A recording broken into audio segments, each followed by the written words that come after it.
I loved it. Loved the characters, loved the aspect ratio, loved the positivity surrounding the film, especially the director publicly disavowing those shitty anti-SJW YouTube channels trying to leech his clout. Loved all of it. Better than WandaVision, only complaint is it wasn't just a bit longer. I know I talk a lot of shit about the Disney Marvel franchise, but I really do like what they make. Though I often cite their uniformity and tone as a negative, in truth there's something comforting about having this sort of reliable consistency and quality as a regular option in your entertainment diet. It's like eating at Applebee's when you're away from home, or checking into a Holiday Inn when you can't find a motel with decent Yelp reviews. It's this little bit of safety and familiarity that we all just need sometimes. But ultimately, I do prefer the diversity we get in the DC films. Wonder Woman and Aquaman being very different in tone from Shazam, which is very different than Joker, which is very different than Birds of Prey, which is very different from what Snyder's doing. Zack Snyder has a lot of baggage associated with his name I'm not really looking to get into in this video. Suffice it to say, I have a specific reading of the director's filmmaking I've gotten into at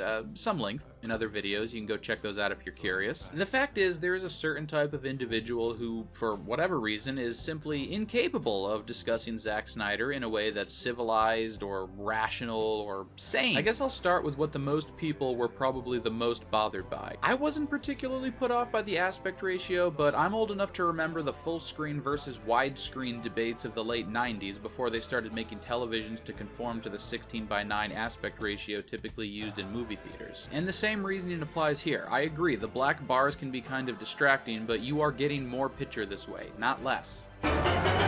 This is eventually going to look incredible in IMAX, and I have to appreciate the quintessential Zack Snyder-ness of a movie that could almost only ever exist thanks to a streaming service being released in a format that is inevitably going to be off-putting to anybody streaming it to a device, even though it shouldn't be. Call it pretentious if you will, but its pretentiousness I'll allow, because while there are deconstructive elements to Justice League, overall this is probably Snyder's least deconstructive comic book film. Where Batman v Superman was most informed by Watchmen, Justice League feels like it's Snyder's take on Lord of the Rings. There's a richness to the world building far more reminiscent of a fat fantasy novel than your typical comic book movie, and the character interactions are crafted with the intimacy and nuance of a fan's care. Joker calling Mira fish stick, Alfred telling Diana not to scald the tea, Wonder Woman and that little girl in the beginning. I defy anyone to watch this movie and still tell me with a straight face that Zack Snyder doesn't understand these characters. The differences between this and the 2017 version of the film are honestly astounding. I'm not exaggerating when I say it actually feels like every change was the result of a deliberate decision to make the thing worse. I'm not being that sarcastic. I assumed in my other video Joss Whedon added the Amazonians in metal bikinis who just seemed to be there to close the door with hammers, and he didn't, but he also kinda did, because they don't just close the door in Snyder's version. They set off a chain reaction that seals the temple, then drops the whole building off a cliff and into the ocean, presumably killing everyone inside. In the version we got 4 years ago, we get this random door closing sequence that feels like it's only there to show skin, then Steppenwolf axes his way out a few seconds later. So it's like, what was even the point of that? In Snyder's version, there are consequences to what's happening. These women are all about to die, so there's gravity to what they're doing. I get they wanted to cut the film down for time, but it's incredible to me that they had access to this line. Show him your fear! We have no fear! And instead chose to feature an extended door closing sequence that just makes the Amazons come off as impotent and ridiculous. Flash nosediving into a body double because Gal Gadot wouldn't let them stick Ezra Miller's face in her tits is gone, so are the constant shots of her ass in the scene where she loses her temper and shoves Batman. Wonder Woman disables the Batcave's security system instead of breaking it. It's really extraordinary how little respect Joss Whedon has for the character now that I'm going over it all again. Snyder's version, by contrast, is by far the most badass rendition of Wonder Woman to grace the screen thus far, and just brutal too. Like, Gal Gadot really can do every aspect of the character. Right from that first scene where she's punching people across the room and catches that one guy just to throw him headfirst into a wall, I could tell this was something some people would be bothered by, but I maintain what I said in my Wonder Woman 84 video. She is a warrior and she is a pacifist. Wonder Woman has always been both. Either interpretation is correct, and as we see, both can exist simultaneously within the same iteration of the character. I belong to no one.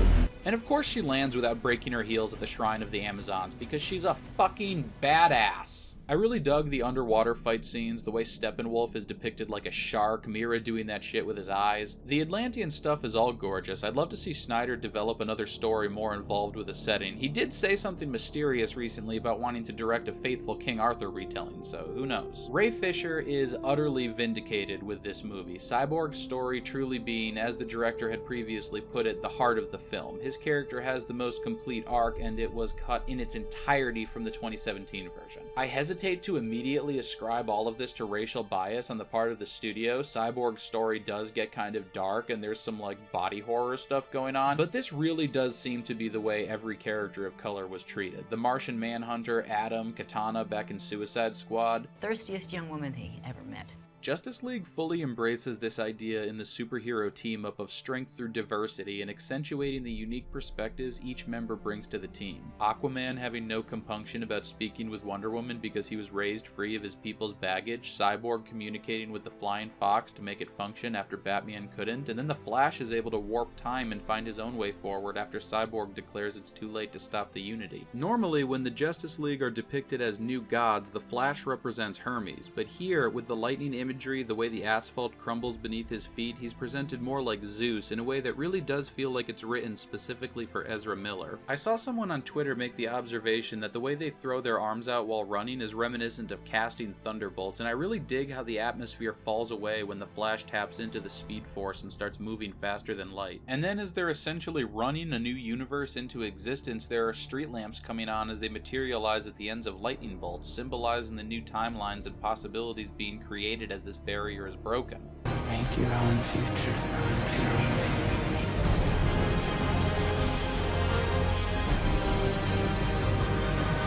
Make your own past.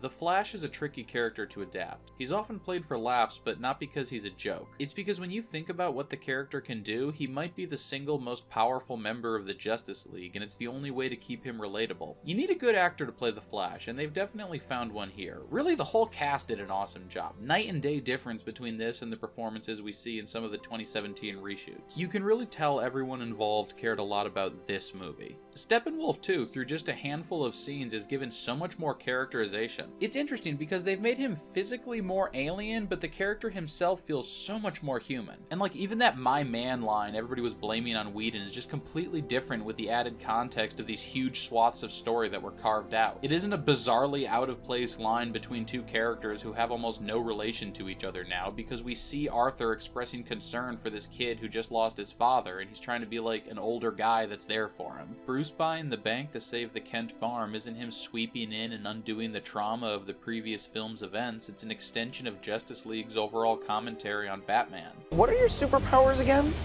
I'm rich. Depicted as personally useless in these conflicts of gods and monsters, Bruce is reliant on gadgets to stay alive and do anything meaningful, all of which inevitably fail him. Wonder Woman is constantly protecting him, and everyone else for that matter, with her own body, and his most significant contribution in the end is bringing all the special people together when they're needed. You know, I never thought I'd see the Defenders of Earth united, fighting as one. It wouldn't have happened without you, Bruce. Your mother and father would be proud.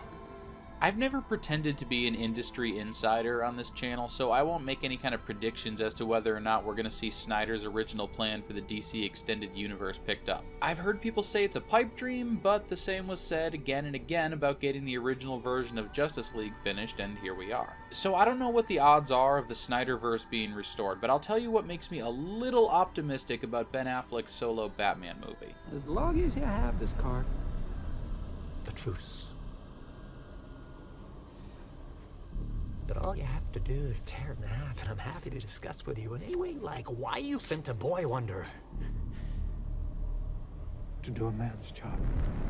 Okay, so the Joker tells Batman as long as the cards hold, they won't talk about Robin. And that's Dick Grayson. Snyder confirmed this way back when BVS was coming out. There's no Jason Todd in this universe. One detail I very much enjoyed, by the way, is the Joker having like a dozen police badges pinned to his chest, which I feel has to be a reference to David Ayer and how before Suicide Squad he was most known for directing movies full of all these shitty cop apologetics. Anyway, so the Joker gives him the card and he says as long as he's got it, there's a truce. And you can see Batman has it taped to his gun in BVS. But if he tears the card in half, the truce is off. Now, if it were just this scene, I would say the film's leaving the possibility open of a sequel, spin-off, standalone Batman movie, whatever. But if you go back to the scene where they're reviving Superman and Cyborg has that apocalyptic vision of Darkseid destroying everything, there's a moment where you can see the Joker card floating on a gust of wind, torn in half. I feel like this might be hinting that plans for Affleck's Batman movie are back on. That we're going to see him go up against Deathstroke and we'll find out what happened to Robin. Maybe. And if that happens, who knows? Maybe we will see Snyder's full vision restored. Oh. Oh no!